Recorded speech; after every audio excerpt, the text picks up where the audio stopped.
Hi అండి, welcome to my channel. నేను మీ శ్రావణి. ఇవాళ నేను వెజిటబుల్ రైస్ చేసి చూపించబోతున్నాను.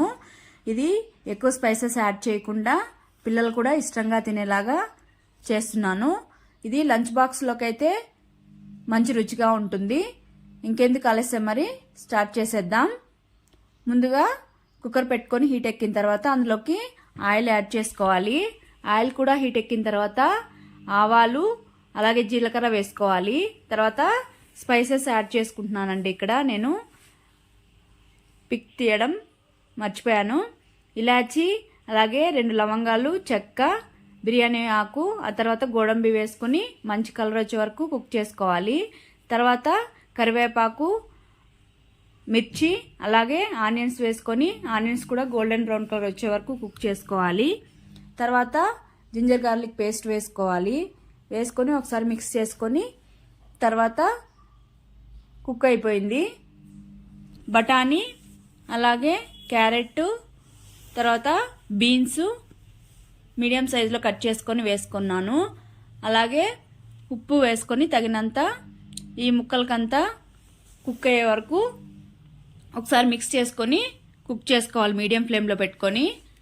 తర్వాత కుక్ అయిన తర్వాత పసుపు, అలాగే కొద్దిగా గరం మసాలా, కొద్దిగా చికెన్ మసాలా వేసుకొని ఒకసారి బాగా మిక్స్ చేసుకొని కుక్ చేసుకోవాలి.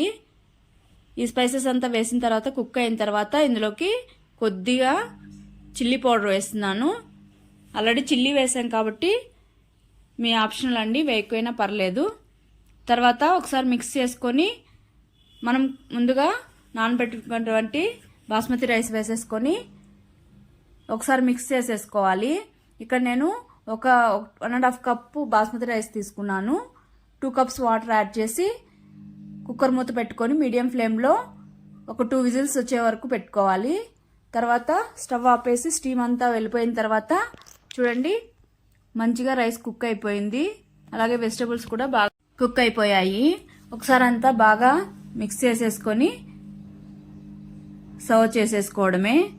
ఇదైతే మంచి రైతాతో అయితే సూపర్ టేస్ట్ ఉంటుంది. లేదైనా అలా అయినా తినేయచ్చు. అంతే అండి, టేస్టీ వెజిటేబుల్ రైస్ రెడీ. మీరు కూడా ట్రై చేసి మీకు ఎలా వచ్చిందో నాతో కామెంట్ సెక్షన్లో కామెంట్ చేయండి. బాయ్.